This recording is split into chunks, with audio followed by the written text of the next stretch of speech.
वापस आजा राजा। I love you।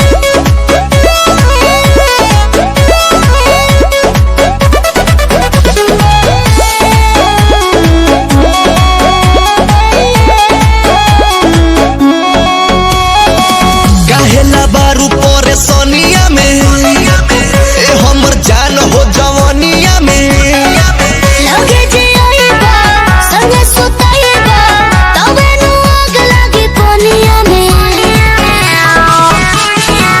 काहेला बारू परेशानिया में ए हमर जान हो जवानिया में लगे जे आईबा संगे सुताईबा तबे नु आग लागी पानिया में। बुझा तू बात हो खाली बात हो अपन हालात न सुनब ई सब बतिया हमके करे सुनाई अपन दिलवा के केतना दुखाई। ई सब बतिया हमके करे सुनाई अपन दिलवा के केतना दुखाई।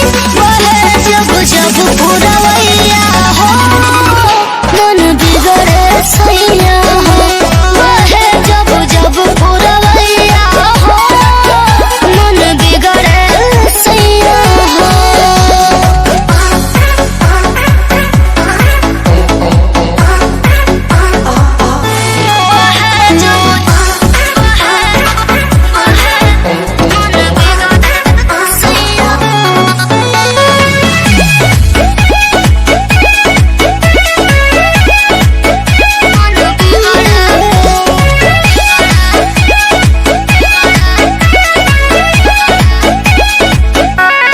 आ जाइब घरे विश्वास कर तनी सयौरी बर्दाश्त कर दिन न होते रात न काटे आके हमारे टाइम पास करा।